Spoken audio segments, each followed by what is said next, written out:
2022, 3:30 p.m. Mr. Backus, can you please call the complete roll of Memphis City Council members and community committee members? Thank you, Madam Chairman. Councilman Canale, Councilman Carlisle, Councilman Corvette, Councilman Ford, Councilwoman Johnson, Councilman Jones, Here. Councilwoman Logan, Councilman Morgan, Councilwoman Swearingen Washington, Present. Councilman Smiley, I'm here. Councilman Warren, Miss Lisa Bennett, Here. Miss Jerry Curry, Miss Gazella Guerrero, Here. Mr. Derek Harris, Here. Mr. Charles McKinney, Mr. Kermit Moore, Present. Miss Rosalind Nichols, Mr. Marshall Ozier, Here. Mr. Ian Randolph. Thank you, Madam Chairman Easter Thomas. Present. Thank you, Madam Chair. Thank you, Brian. So good afternoon, you all.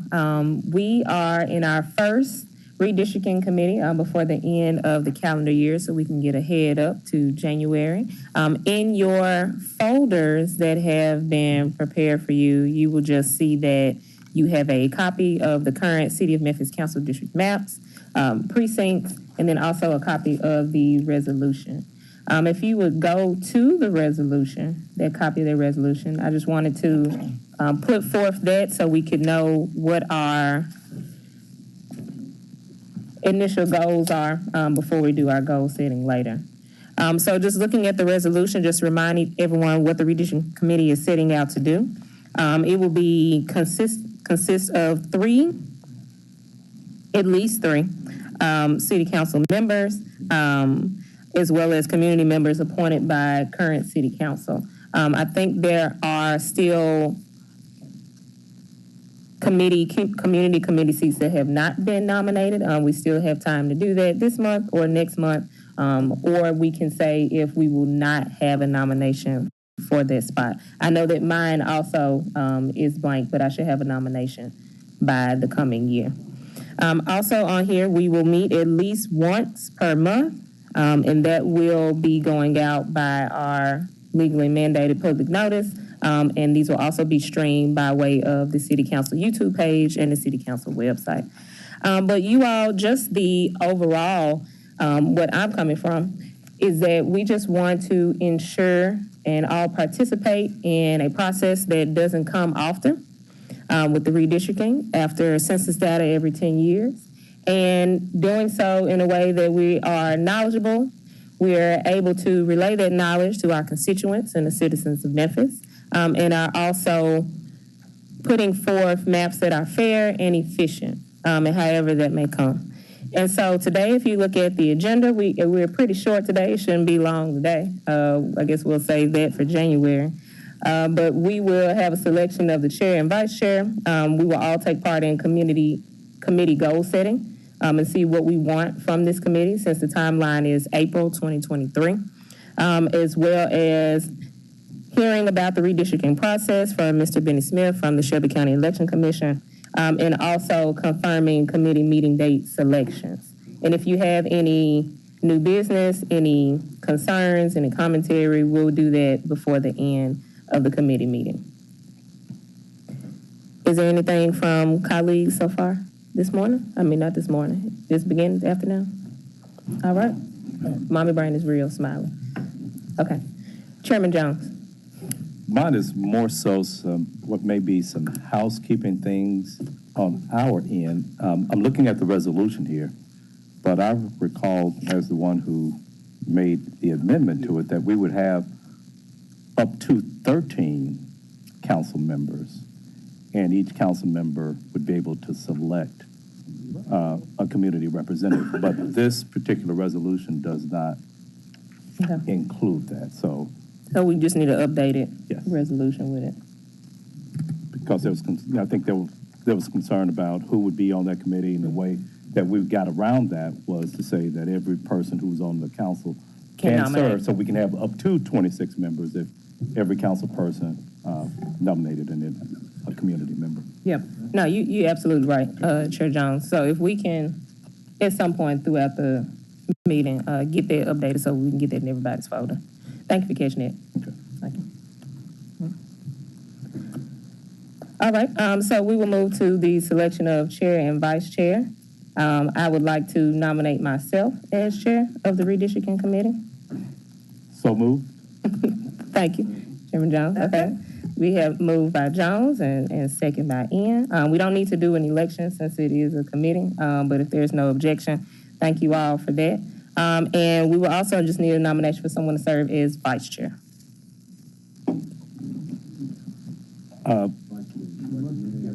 Turn the mic on. I would like to nominate Councilwoman Cheyenne Johnson. Cheyenne, do you accept that? I sure do. Thank you, Councilwoman Johnson. All right. So our chairs for the committee is myself, Councilwoman Michael Nietzsche Thomas, and vice chair is Councilwoman Cheyenne Johnson. Yes, sir.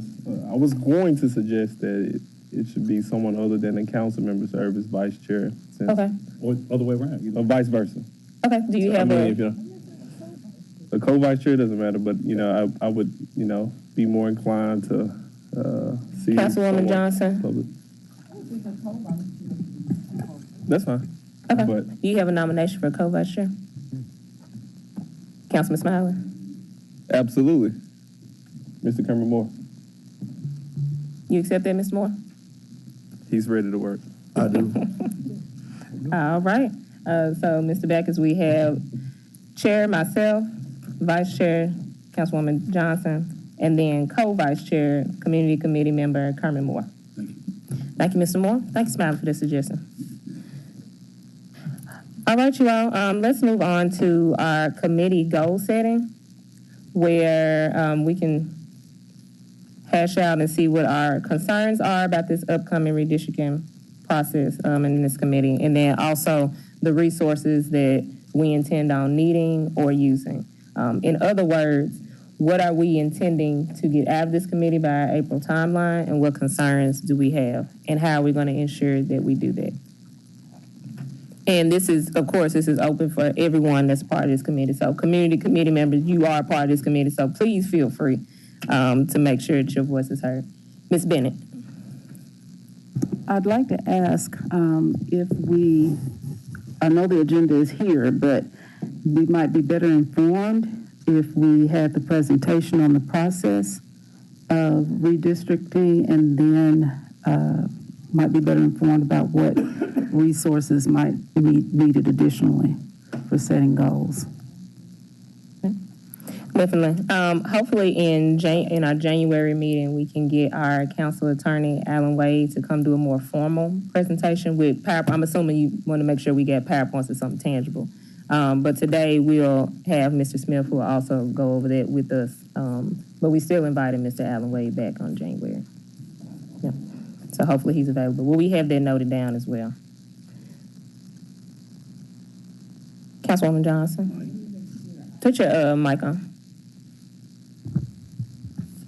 I think I understand what Ms. Bennett was saying, because I'm in agreement. She would like to hear from the election commission now, then we go back. And then go back and do the To our goal goal setting. setting. Okay, and not in January. Okay. That's fine. Yeah, we can switch that. Mr. Smith, are you ready? Okay. Liza, where's the best place he can sit for Mike? Just pull that mic over there.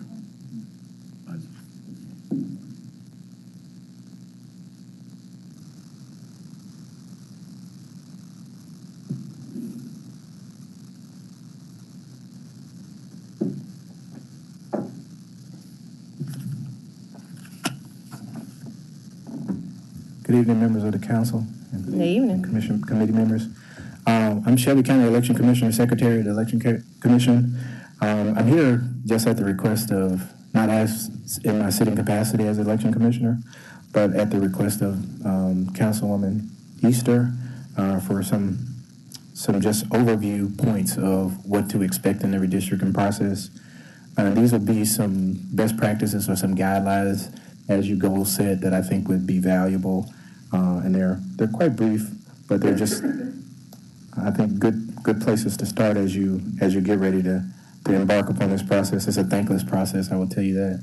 And if you guys know, we've just gone through this process with the county commission, and we had a couple of hiccups. And if you guys are familiar with what happened in Davidson County, there were a number of instances where the lines caught the voters by surprise. And then there were some instances, I think there were 50 instances in Shelby County where some individuals went to vote for their congressperson and they did not see them because of something that happened with the lines.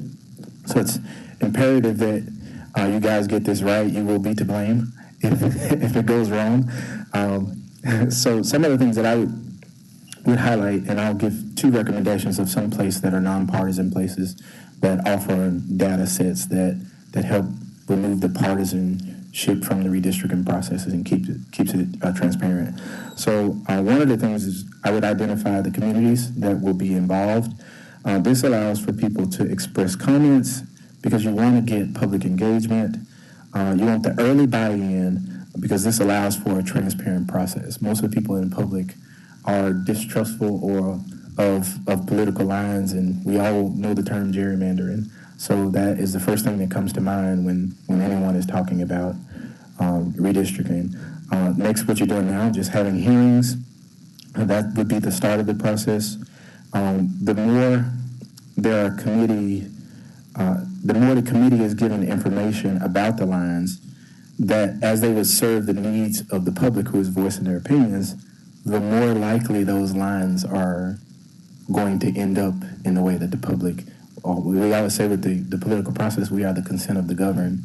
So you would be seeking the consent of the public who has to be governed by these new lines that you would draw. The next one, and that's probably where you're going to spend the most of your time, is maps. Being able to visualize and have a visual indication can provide a lot of guidance because you can see, not necessarily politically, what is happening in the areas. Many of you serve and know what your maps look like. You'll see what they look like before and potentially what they would look like after. And that provides a lot of transparency in advance, and they also serve as evidence in the event that there was some litigation. So you will have already cataloged that you've done your due diligence by having an informative process and having maps so that everybody can see visually what's happening. Most of us are residents. I'm born and raised in Memphis. So if you show me a map of a certain area, and everybody knows what the Poplar Corridor look like. So you will be able to see what that looks like visually. And involving the media is actually something that I would suggest, because we didn't have that when we did it with the county commission, and it was really hard to try to educate the public in a short ramp up that everything was changing. Now with the county commission, it wasn't as dire because there's not the 50+1. So we're talking runoff elections when you deal with the city council. So the difference of someone not knowing who their city council person was could very likely end up in a runoff election for the city council. So it's a lot more imperative that the city council is looking at that and using the media to educate the public on what's changing. Because you'll have some people say, well, I've been voting for Montavious for 12 years and I don't see him now. And it wouldn't be because something happened wrong with the machines or the ballots. It would just be that his district is different now because the census has drawn those lines differently. Also, asking questions, input and data. This just provides more transparency. I'm sure I'm striking a theme here, transparency. It would give explanations of the lines. So the people drawing the lines would explain why these lines are what they are, instead of the public getting into the voting booth and realizing that something about their lines have changed. And that also helps with the partisan balance. It will show that there's a partisan balance because there should be no political leanings in the data, and that's why it's mostly done off census data. And the composition of the committee is also important, because one question that you're going to have to answer is the body drawing the lines getting ready to run for office? So that is something that you're going to want to see if it will show and it will bear out if someone is in charge of drawing the lines, that they may be drawing something that's favorable for their election their current election. You guys are term limited, so it wouldn't. No. You're drawing these lines for 10 years. so the expectation that you wouldn't be drawing yourself a district, you could also lose too, but you wouldn't be drawing these lines for a specific election. You would be drawing them for the next 10 years. And there are two sites that I know of. I partner with a guy who's a retired Google executive, and it's thedimlabs.org. They do a lot of initiatives where they work with organizations. They are just a big data hub, and they do redistricting, and they offer like redistricting information, nonpartisan. The DEMLABs, THEDMLABS.org, and there's the Redistricting Hub. I think it's the redistrictinghub.com. So they have all of the census data that they have it by state. So whenever the state legislature drew their lines, the shape files, they put all of that information onto a website. It's a nonpartisan organization where you can get that type of information and between the subject matter experts that you would have here, the data people, I'm a data nut, so between the maps of what you would have here, you could have some of those nonpartisan organizations to make sure it's fair and balanced. And if anybody has any questions, I'll answer them. I'll do, but I open the floor also for committee members. And let us recognize Dr. McKinney has joined us. Thank you. What was that second website you gave us for help? The Redistricting Hub.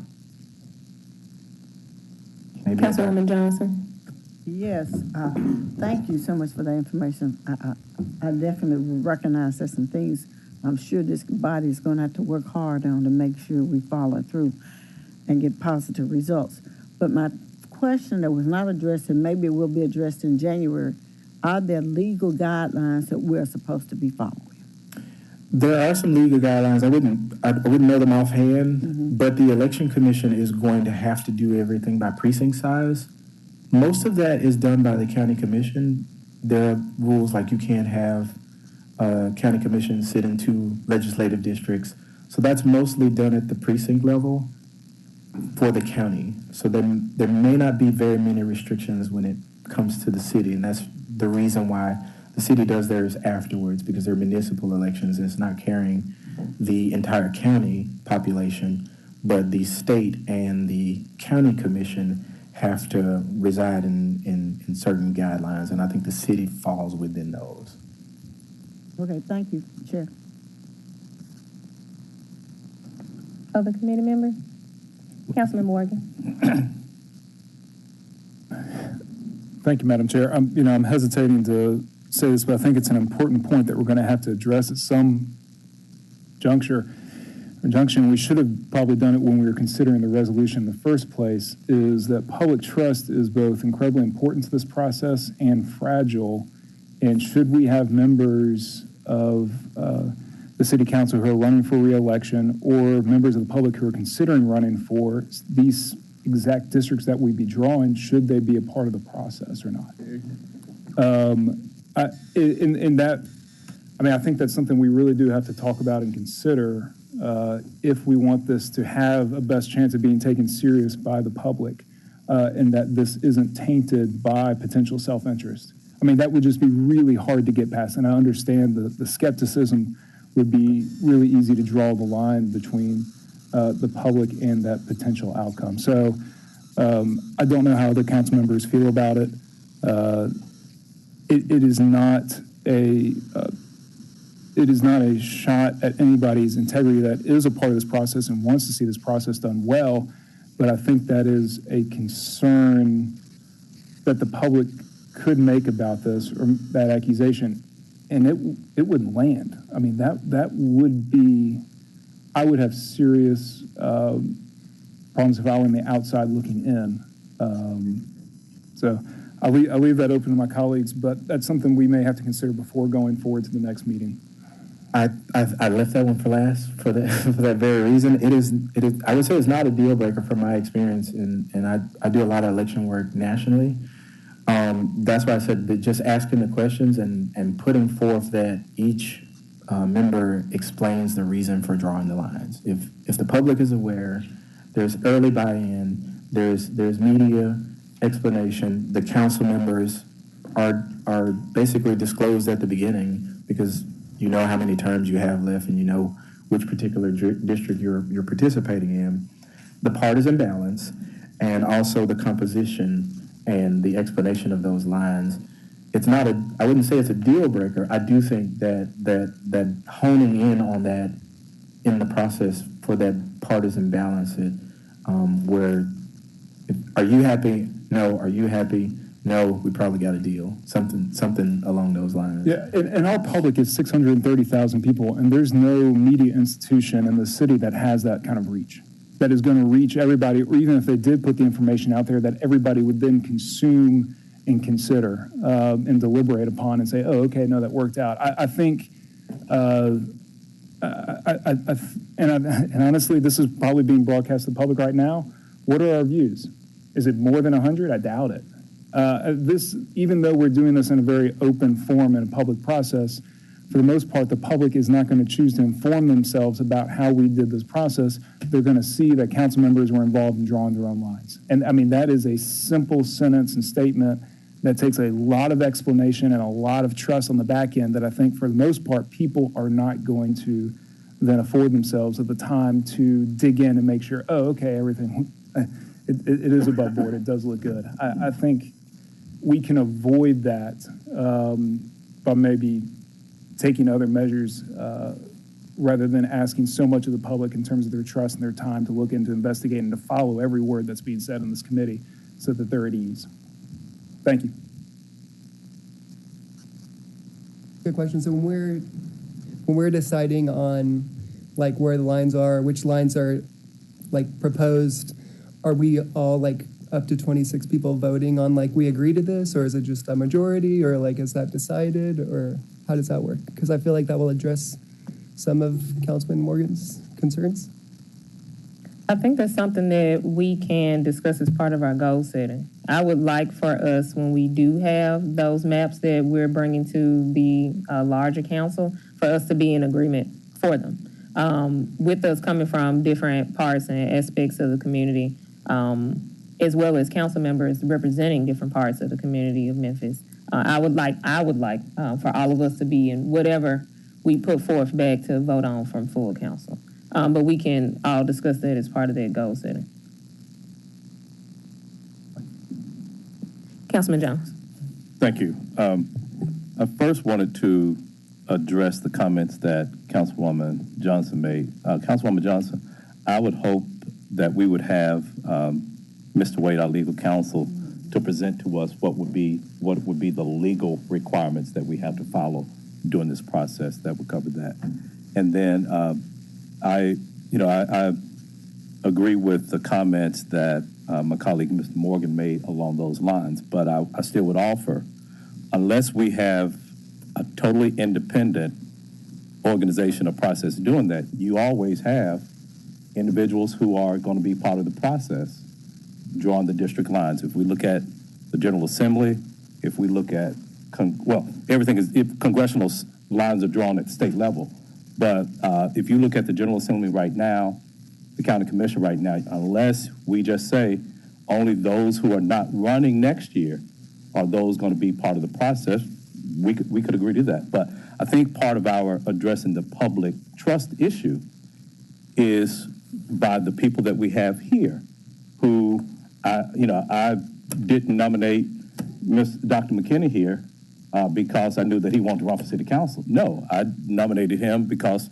of his position as a historian at Rhodes College. And so to address the public trust part, I think that we as a council said one way, we could have had this just the council do it, and the way that we had it, when we sat in and had it presented to us, a majority of this council said we're not satisfied with that particular process. But the way that we look at that public trust is to bring people who represent a cross-section of this community to the table and help us make that decision. So I'll just say to each of you all who are here, thank you for agreeing to be a part of this process and helping us present a face to this public to basically say, we're going to look at the community's input and make that part of this decision to do so. Thank you, Madam Chair.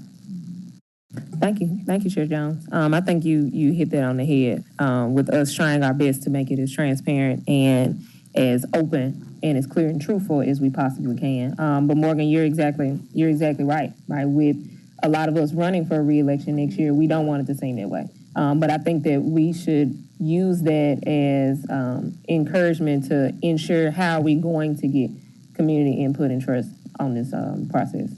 So, any other members?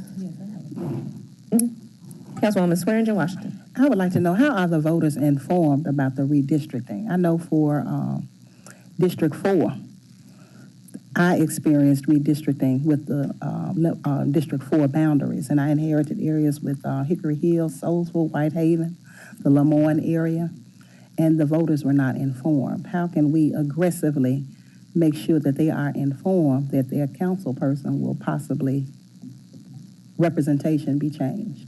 Right. This body is charged with drawing the lines and the communication. I worked with then Chairman, the former Chairman, Brian, he gonna kill me now. He's just run for Senate, Brent Taylor.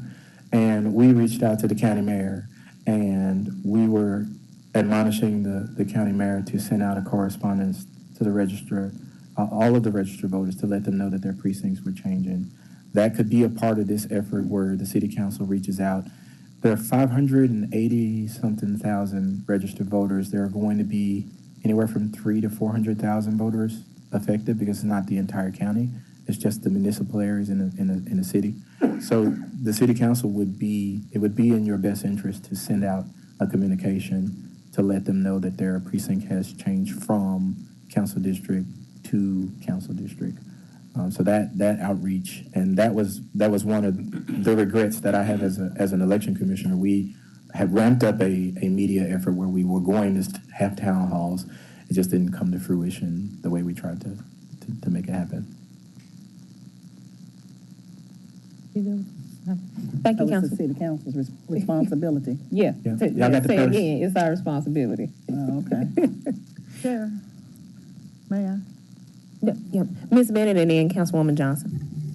Regarding issues concerning community input, transparency, integrity, would it be helpful for those of us who are here as community representatives and the potential 13 to provide information similar to what you all are, are we running for office or considering that, and or what brings us to the table as a community representative? And I look at the language in the resolution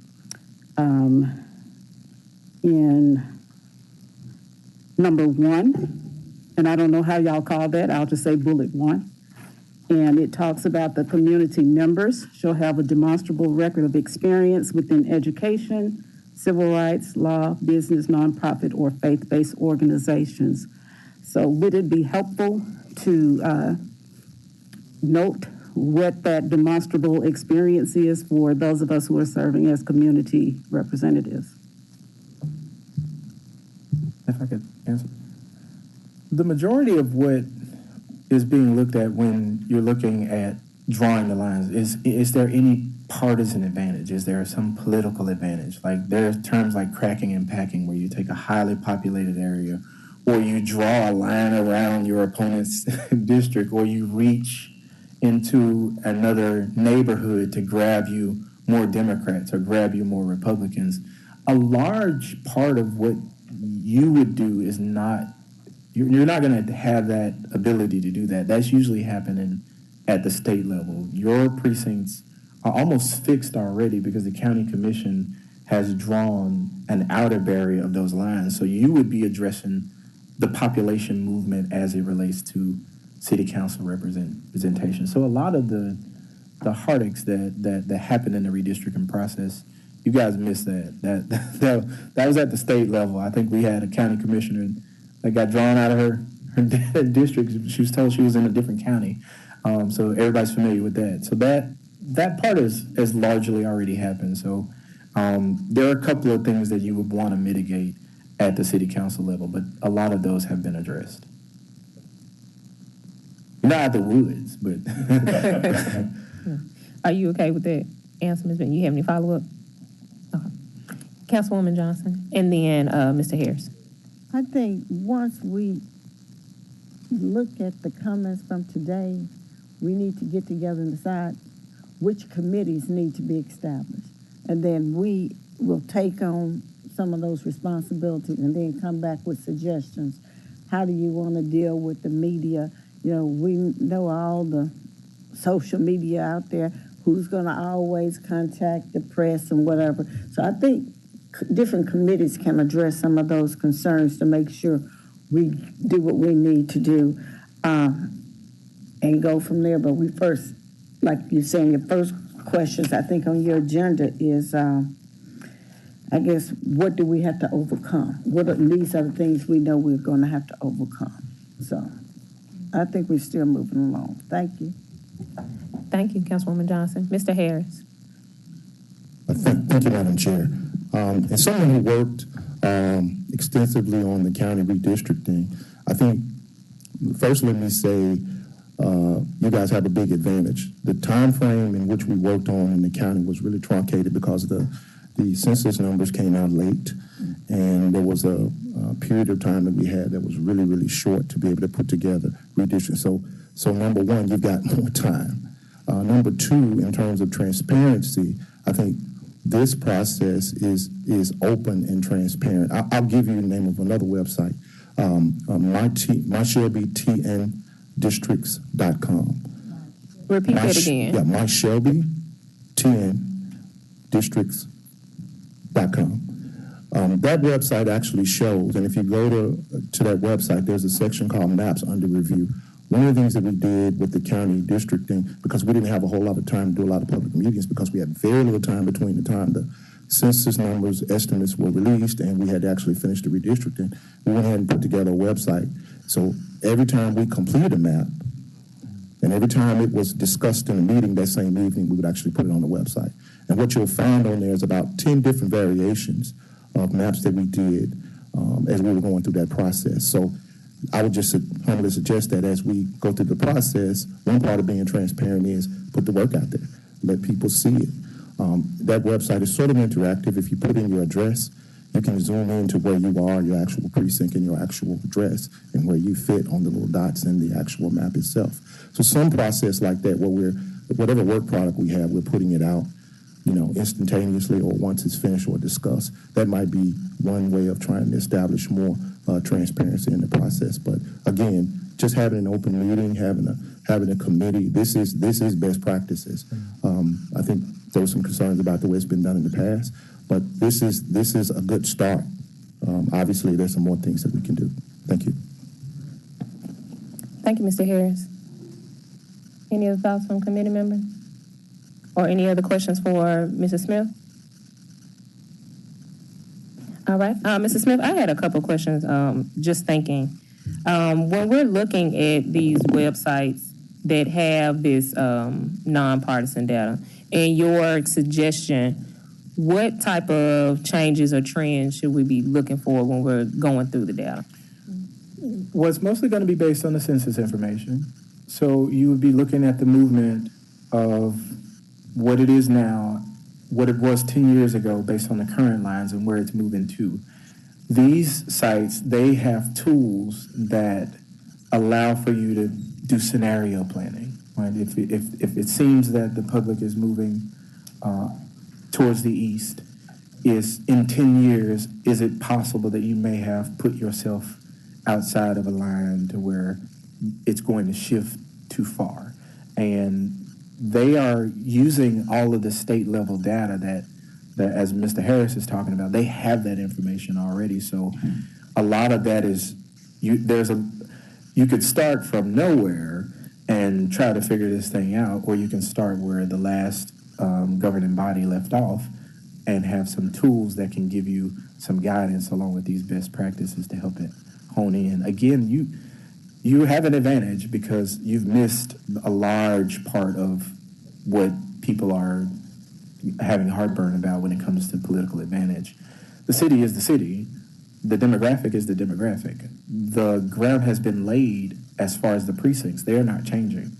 They're just guidelines that you now have to fit inside of those. Because I think the precinct maximum people you can have in a precinct is like 6,000 voters. So there are larger precincts now where you don't want to get into a situation where I'm across the street and I got you and my neighbor across the street and they have you. That's what a lot of what you want to mitigate is those type of splitting of hairs based on trying to fit a certain number of people, because each one of your districts has to have a certain number of voters. But the lines are already drawn, they're just moving.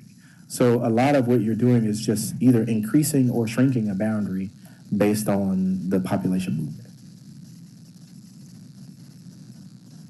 Thank you. And are these websites, are they free? These are okay. I'm just making sure. These are nonpartisan organizations that there's a sour taste after 2010 and the way redistricting happened, where a lot of the guy that I work with, I actually work with him personally, Deepak. He built a suite of tools, and it's called the Democracy Labs, because he wanted to use his technical abilities to eliminate a lot of the partisanship that happens in the electoral process. Thank you, Mr. Smith. And Mr. Harris, on the Shelby TN Districts website, who pays for that? So the committee would have to be responsible for that if they wanted to fund that, or I guess the council could create some kind of a subdirectory or site on their own website if they wanted to. But for that one, the commission funded that one? Yes. Okay. Yes. Good to know. Thank you. Any other committee members before we move to the previous item? Madam Chair, Yes, Mr. Moore. my question is, does the city council have a budget for redistricting? The answer is no. That would be a full council decision. If this committee said that we needed to create one, then we would take that vote to full council and see if we could have a budget. But currently, no, sir. Mr. Harris? Yeah. Let me also piggyback off of what Benny was saying a minute ago. Unlike the county, the city, we don't have partisan elections, so to speak. Whether or not we have partisan voting or partisan ways of thinking, that's a non-issue. This process will be just a little bit easier than the county because, one, you got more time, but there's something else you can do in, I believe, in city precincts and school board precincts you can't do in county. Where county commission and state senate districts can't split. So in other words, you can't split those precincts. You actually can in city council, which will make it a little bit easier. I don't want to go into the technical details of all of that. Ben and I will be here all day. But that will give you some flexibility in this process. The main thing, I think the question was about the legal ramifications of where you start is equal population. So if you got a 13 body, how many people do you have in that population? That's how many people that's going to be in there per precinct. The difficult part about this whole process is the give and take, because generally speaking, some areas have grown faster than others have declined, and there's a lot of give and take, as Benny said a minute ago. So that's the give and take of, why is my district and my precinct changed, or why is, my stuff that I had before on this legislative body. I mean, I think the biggest headaches and fights that I think that occurred on the county side was members wanting to keep their individual precincts and their districts intact the way that they had always been, even though you had growth in some areas of the county and you had decline in others. So that give and take is probably going to be the most difficult part, because legally you're forced to have equal representation in population within those districts. You sound like you've done this before, Mr. Harris. Okay, thank you for saying that. Definitely, hopefully in January, as we were saying, we can have our council attorney come just give us a good overview on those legal needs that we need to be in consideration of. Are we okay to move back to the next item? Or Councilman Morgan, you look like you. I apologize. I'm still pondering whether we're tainted from the beginning, and whether or not we have a fatal flaw that's going unaddressed. From what you said earlier? Whether or not I should make a motion in this committee to remove anybody that is potentially running for re-election next year, or I should do it by council resolution. That's what I'm considering. So it may be at the next council meeting that I bring forth a resolution in terms of the structure of the participants of this committee. That's so. When you called upon me, that's the expression I had in my face as I'm considering. Okay. Well, we'll definitely talk. If that comes to council, we'll talk about it at council. Any other thoughts from committee members before we move back to goal setting? One thing. Just one thought about that. So I think, it's quite significant that previously this redistricting happened with just 13 members, right? And so now we've expanded it to potentially 26, those that we have here. And I'm just thinking about what it would look like if of those potential 26 that could each bring a certain group of community members to this process.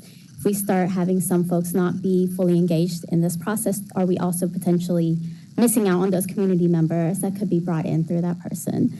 So just something to think about. I think we would hope that each person, even if they're considering running and they can't participate, that they would still be fully involved and would still do their part of bringing in as many community members into this. Yeah, no issue whatsoever with objective community members, being involved in this process and trying to figure out in what way we wish to be governed and what is the fair and best way to do that. I mean, I think that's the ideal here. But the problem is the trap that happens currently at the federal level and currently at the state level, where people are purposely drawing districts and communities in and communities out of districts because if it's favorable to someone they want to help, or it's unfavorable to somebody they want to hurt in terms of their chances of being reelected. It happens now, and I don't think that's in the best interest of the community going forward, where these districts are essentially drawn by the people who are interested in running for them. So that's what is the absolute poison pill to this process. Absolutely. I think my main thing is just we are all trusted community leaders to somebody. Right. I think we all are as community members, but then everyone, all the city council members as well. And so I just wouldn't want that if someone has to step back from the process, that then we also miss out on the people that trust them as well. If you took a poll of the public of any legislative body, I think we would fail at the congressional level, at the state level, and here at the local level about community trust. In processes like this, where we're involved in drawing our own lines, is a big part of the reason. Mm-hmm. So with that, Councilman Morgan, was anything down? No, with that, Councilman Morgan, I'd say let's go ahead and move to our committee goal setting and talking about how we can involve the community and promote the community trust and transparency. Councilman Jones, Chairman Jones. I just have one thing to say with this too. Still, at the end of the day, it's going to be the 13 council members who ultimately vote this up or down. But I want us to, though, to me, I have not been involved in a redistricting process. I would say, with the exception of Councilman Ford, the only one on this dais that has, in whatever body on which we serve. But because it's the council that's ultimately going to be making this decision, though, I value the input that these community members are going to be providing. So this is more so a comment to my colleagues. Colleagues, although the decision ultimately is going to rest with us, but part of that public trust is going to be listening to these folks as opposed to making decisions based upon what our own devices or perceived devices may be along this process. I still would sit back and say what we're doing right now is more transparent than what we as a council approved a couple of weeks ago. Because you will be involved in this, you'll be involved in this, because in the comments that I made in our council meeting, I was not contacted about this. I didn't provide any input in what we ultimately approved. So, colleagues, it's going to be upon us to take in the comments that Mr. Moore has, that Dr. McKinney has, that Mr. Randolph has, as we vote this up or down or as we deliberate this. But to me, this is still whether there are council members who are going to be running next year or not. This is still a much more transparent process than if we left things at the status quo where we are right now. This is a much more transparent process in doing so, with our being involved as well as people, members of our community being involved.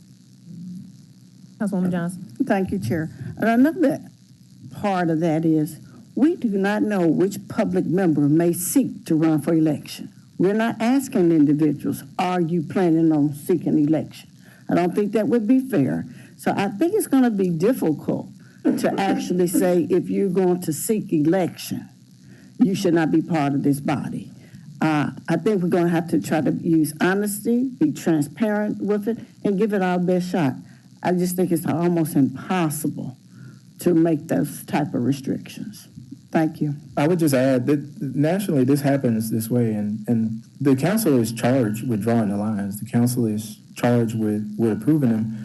But I would also add the council is in the best position to know if there's any gamesmanship happening.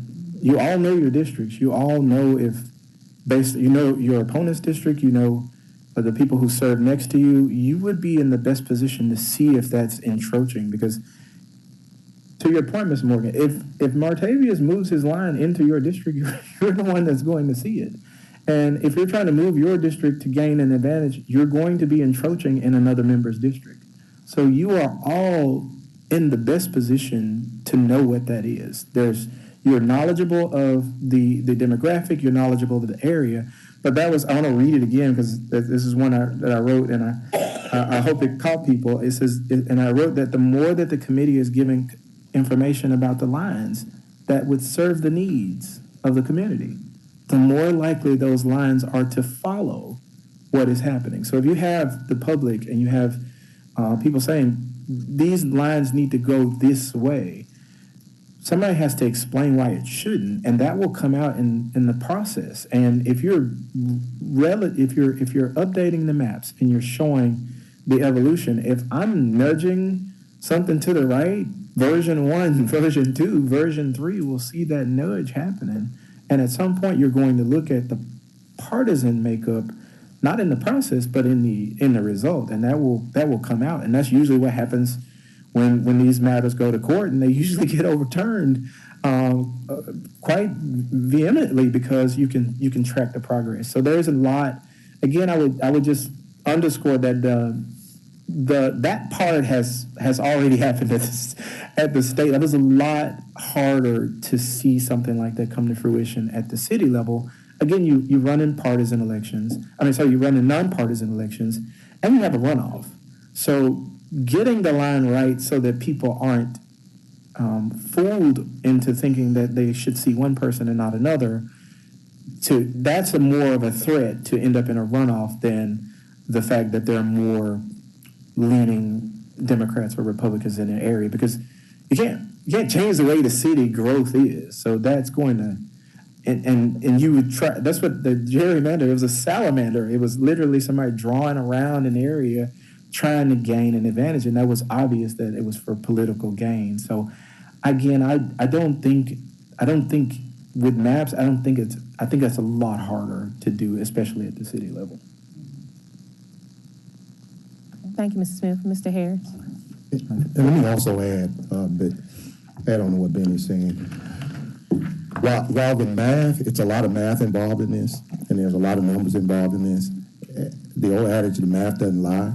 If the math starts to lie, then you're kind of going to know that there's a problem. There's something called a population deviation that you'll see. There's a population variance, population deviation, overall deviation. Generally speaking, you want to keep your deviation around 10% or below. And we'll go through this later on and talk about what that means. But if there's some hanky-panky going on, you're going to immediately see it in the deviation, generally speaking, particularly because we don't have partisan elections in the city. As Benny said, because this is done on population, it kind of is what it is. The real trade-offs are going to be population growth and population decline. That's where that's where the give and take comes in, and that's where the tough conversations come in. It's going to be really hard for individual council members to influence this to a point where it'll help them win or make someone else lose. Now, I'm not saying it's impossible, but it's highly unlikely based on the math. If you look at the growth and the decline patterns demographically within the city, it kind of is what it is. So I just want to throw that out. The math is not going to lie. It won't always tell you what you want to hear, because we're going to have some tough conversations, but it's not going to lie. Thank you, Mr. Harris. Councilman Morgan. I would just disagree with that point, and we'll get more into it, but there is a mathematical way to draw winners and losers in elections by the way you do the mapping. I mean, there really is. You can keep the populations equal from district to district, and that's the whole point of gerrymandering, where they meet legal qualifications, but very obviously you know who's in these neighborhoods and who's not in those neighborhoods, and you can move and massage the lines as you see fit. And the concern I have with the difference between this, maybe the process we had hasn't been the best or perfect one. I mean, that's open for argument.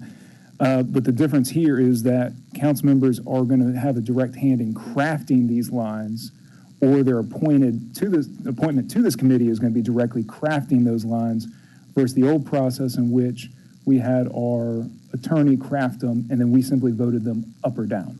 And we're here, we are actually using our own hand to draw them ourselves. I think, again, this is about an allegation that the public is going to make and fairly make against this committee, and I would make against other bodies across the country, even if it's standard practice, and that it's not always in the best interest of the people to have those that are interested in these elections, whether it be politically, financially, be the ones that are crafting the lines. Elections are won and lost with how the maps are drawn. And the consequences aren't that you'd be able to point it out and reveal it to the public that there was some hanky-panky or whatever the term was used, because it won't matter. The election's over once that line is fixed. Once that map is fixed, there's some certainty to it. It won't even be competitive. And that's what I want to make sure. I think we suffer from having non-competitive elections already on the local level. That we don't have enough good people that are running and that are drawn into the process, which hopefully we can rectify by bringing in the community to this. I agree with that. But if the outcomes are determined as soon as those lines are set, then we've got a problem. And of course, people who are currently in office and are running for office again have the predisposition, have the temptation to make sure that, above all, that their borders are secure and safe for them in terms of where they're running. It happens all the time, and it's currently happening across the country. And I don't want to see that play out here. Thank you. Thank you, Councilman Morgan. Councilwoman Robinson. Thank you, Councilwoman Easter Thomas. That conversation made me think about a lot of things. So when Dee said that basically the numbers will tell the story, we have two districts and we know that for a fact. One needs more, the other one has too many. So are we going to look at all the districts, or are we just going to do those two? I want to understand why we touch everybody else's if that's the two that we actually should be looking at. So can somebody answer that, please? Mr. Harris. Yes. So if you're really doing redistricting, and this is the painful part, then you got to look at all of them. Back in 2011, I worked with the county commission as an advisor when they were going away from what we have in the city, super districts, so to speak, to single member districts.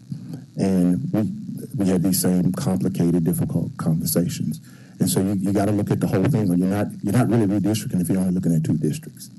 You're really not. I'm having to give up more than anybody, but my concern is we're going to do all of it just to handle that. To me, it doesn't make sense to do that. Why are we taking all that on? Because if you in fact are trying to reapportion or redistrict the city, then you have to reapportion or redistrict the city, the whole city, and not just certain districts. And as I said before, as you just pointed out pointedly, that the give and take in this is there are so-called winners and losers. And I would say to the people who feel like they're losing because population is being pulled from them, they actually a winner because people decided to move and stay in those neighborhoods. So you're not really a loser. You're actually a winner.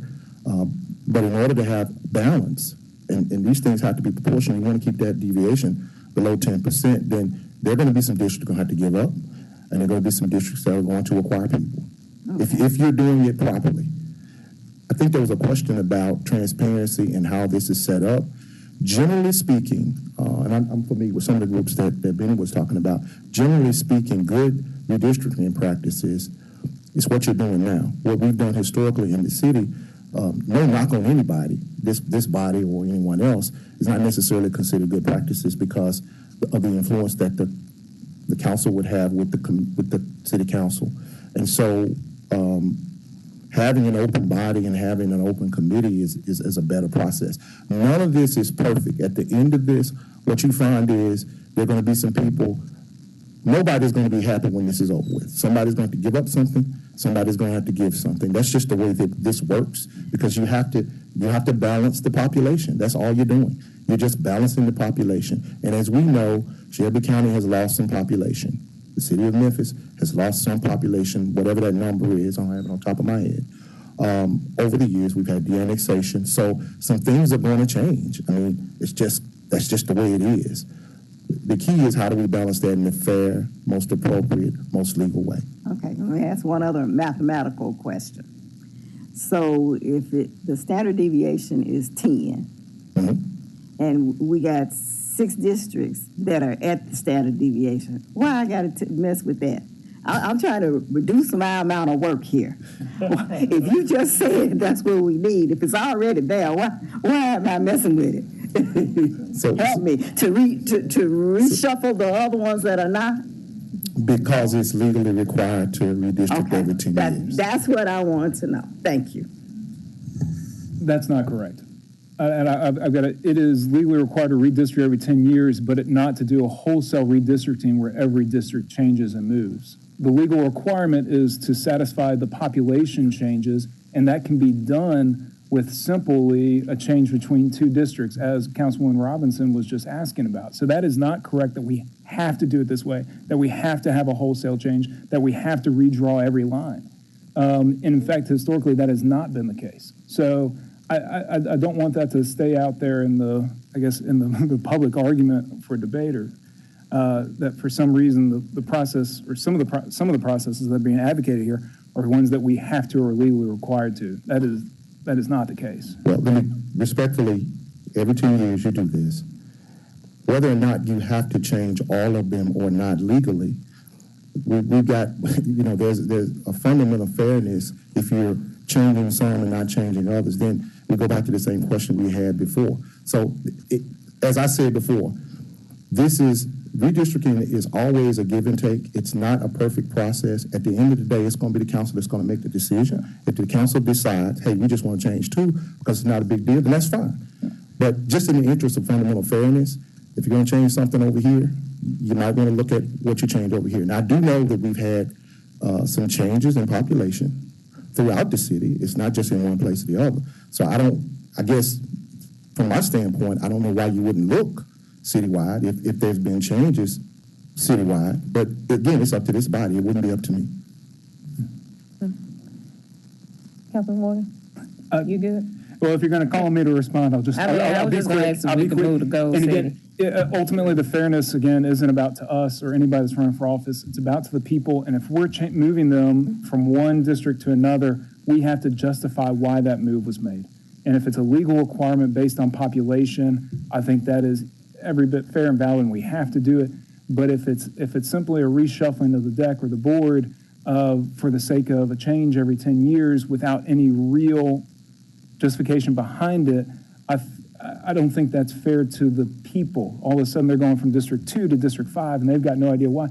We have a problem, again, with people not participating, not showing up to vote, and a number of people, when they do show up, they are uninformed or underinformed, and that base of knowledge, that information about our local political system is built up over years and decades, and when we reshuffle it on them without justification, a lot of people have to start over and learn the new system, and I don't believe that is necessarily in the best interest of getting people more involved when they can't figure, or just as they were getting it figured out, they've got to restart. And, you know, we live and die by these maps. The average person does not look at the lines. They do not care about the lines. It does not impact their day-to-day life, except for when they go to vote, except for when they have a problem and reach out.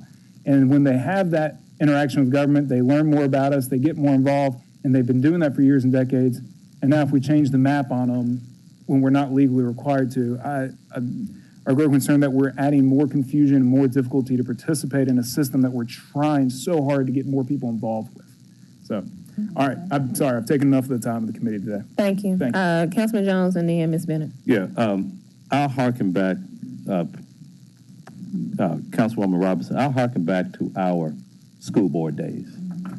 And particularly when you look at the map of Memphis, when we had quadrants of Memphis City schools, when we look at that southwest quadrant, which would be largely District 6, of how we were looking at school populations. And, you know, I, for one, am old enough to remember when everything past the Hickory Ridge Mall was nothing but woods. And so we have to take into account the population shift that's taken place. And so, you know, this is not a, I would push back at this notion that it's, you know, it's no harm, no foul when we're talking about, and one of the things that I've espoused has been on the council, we have to ensure equitable distribution of resources.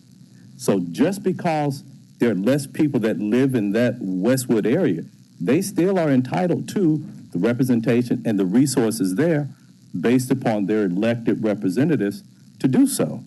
And we have no control. We've had no control. Well, I guess I probably take the position we could have had some control over our population growth from an MLG&W standpoint, because we put in the infrastructure to facilitate the hollowing out of Memphis. And so that's a council decision. And so if those people in these areas that people are not moving to, if they don't have the right voice on this particular body, it's a detriment to where they live. And so, because, and I just, the prime example that I'm going to have to use is just going back to my school board days and that southwest quadrant of Memphis.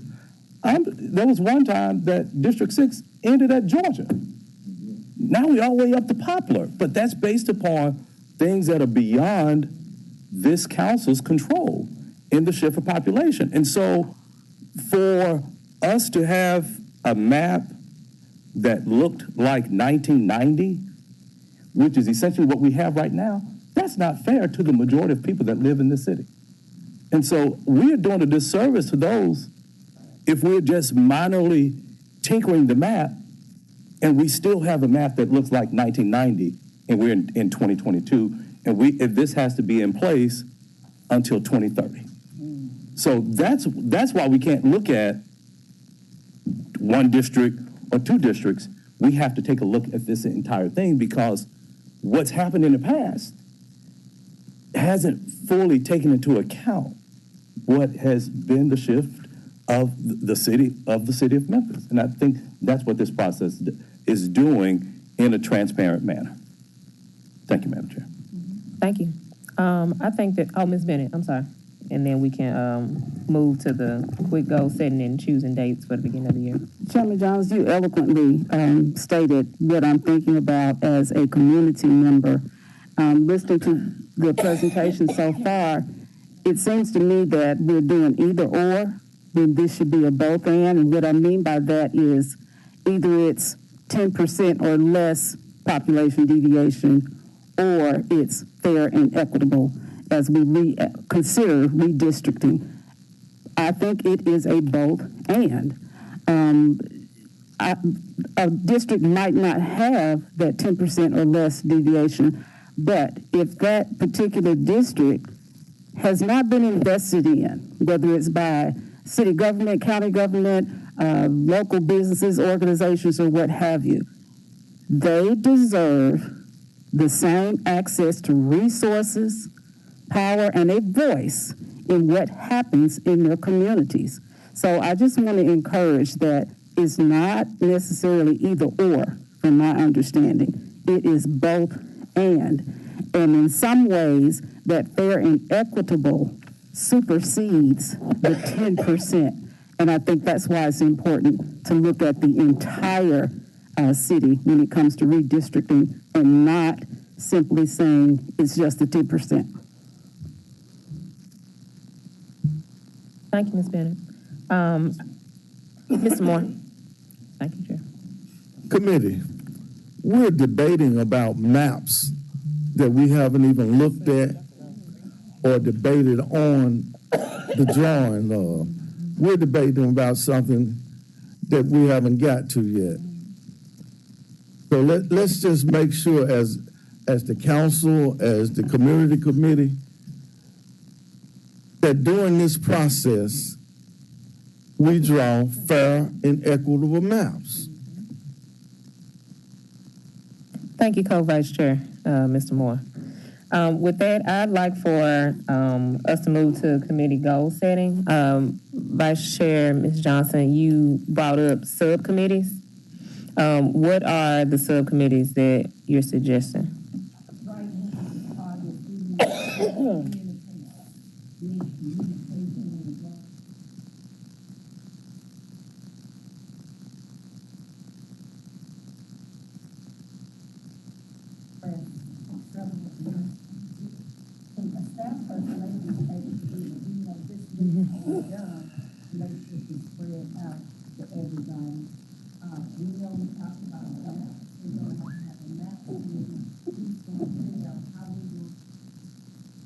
All right.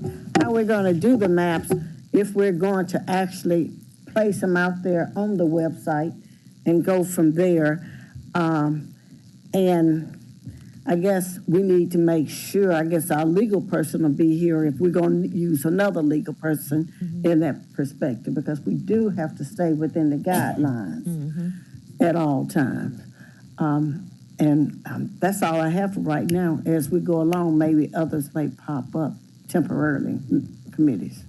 Yeah, those were what I had noted down too. Are there any other subcommittee suggestions? I think what we just have now, communications and then the map, looking at the process, are pretty good to start with. Yes. Is something beyond just communication? Is the mic on? Instead of just like communication, but specifically like community outreach, or is that just going to fall under communication in terms of like making sure community meetings are happening and making sure that people have input into this process? Committee probably would be divided into other smaller groups. How do we get the information out? How many neighborhood meetings we'll be having, things like that. But that's where staff is good for basic, but we still need some committee members to participate for those particular issues. Yes. The other thing I was thinking of, and I guess maybe this will be provided by a committee or by staff members too, is like the data that we need. Will that be organized by like the election commission, or do we need to pull data ourselves, like looking at these websites, or like what information is available? So that data is coming from city mapping. Were you able to say anything about any of the data that city mapping has, Director Belen?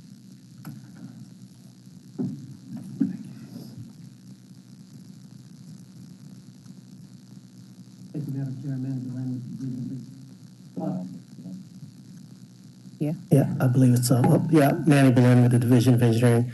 So, Madam Chair, the data that's going to be utilized as part of this analysis is based on the census data. So the census data comes to us, we evaluate it, we look at shape files, we look at data fields, and that's how the information is going to be shared.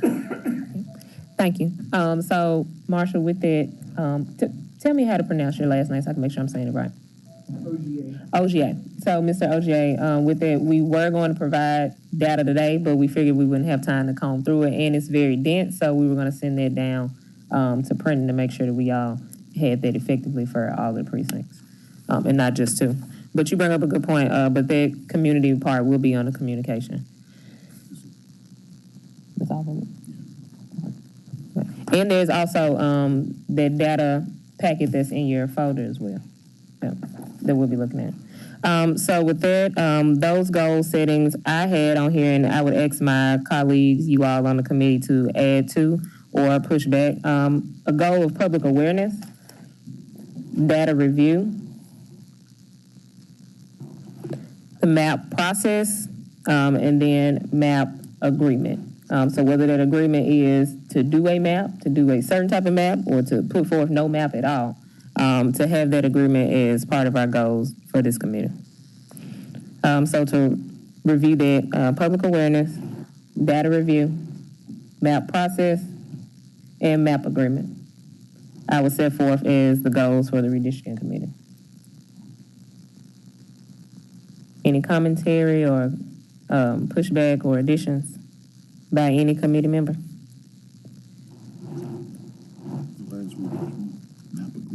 Map agreement. Mm-hmm. Are we good with that to go for our goals? Okay. And then also, next are our date selections. I know that I probably can think about my colleagues on council not wanting to be here every Tuesday, but there's also a blight committee joint task force that meets on Thursdays. So the next two dates I'm proposing are January 31st, which is a Tuesday, 3:30 here, 5th floor committee room, and then February 9th, which is a Thursday, 3:30, 5th floor committee room. Is that an and or? And. But with the resolution that was updated and passed around, we have a April timeline. So we want to make sure that we make the most efficient use of our time in the new year from January to April.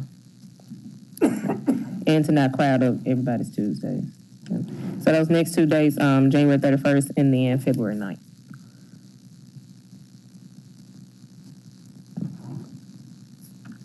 I'm going to switch up for new business. I thought we had a audience member who wanted to make a comment, but he's not here. I did want to go ahead and make my nomination today. I'll be nominating Attorney Janika White for my committee selection. She's also here in the audience with us today, but she'll be joining us in January. So I want to make that nomination today. Any other new business as we're looking at, or things we need to take into the new year before our next meeting? Any committee members? Yes, Mr. Randolph. Is there anything that we will have for homework, so to speak, before our next meeting? I'm glad you asked. I was going to say that after that, but my charge to you all, I would say, is our homework. We were given 3 websites today that has nonpartisan, free, accessible data, and I would charge us to look at that. Two of those websites has a plethora of nonpartisan data, and one of those websites is what the Shelby County Commission did. I would say for the first 2 to peruse that data and see if you're noticing any changes or trends that go along with the census data that we'll receive from engineering. But also for the third one, myshelby10districts.com, which is what the county commission put out, for having your feedback on what you think might be helpful from that, or efficient or non-efficient that may not be as helpful for this body. Co-vice chair or vice chair, anything you would like to add? No? You good? Okay. So as we near to the end of our redistricting committee, once I'd like to just echo what Council Chair Jones said earlier. Thank you all for being part of this process, community committee members as well as council members, for just wanting to take part in something that we never have before, to see if we are going to put forth any changes, what those changes would be, and if we would even accept them at full council, or the real thing is to promote transparency and awareness for our committees. Okay. Okay, done. Just making sure. We need all our folks good. But the real thing is just to promote transparency and awareness within the community about the process, and to ensure them that their council members, no matter how many folks are engaged and involved, still seek and encourage their civic knowledge and their engagement. And I also want to thank not the audience, the constituents for also being here with us today. We don't get to see that many in Tuesday committee meetings. I'd probably say it's more than we've seen in our Tuesday committee meetings. So thank you all for being here. This shows that you're engaged and aware and want to be aware with us in this whole process. So I encourage you to, if you're not in person, to share that link to our council YouTube even after we're done, so that we can get more people engaged and involved in this process. But you all are really setting us off on a good foot and foundation for community engagement in the public scene then. And also a charge to the media before we leave. Please put forth as much information about these committees as possible, even when it may not be the most exciting story you have that week. When we're making thoughts or changes or adjustments, please do put that forth, especially when we have our meeting days and the links for folks to tune in to that. So we got a charge for everybody, right? Everybody has homework. Right? If there is nothing else for this committee, the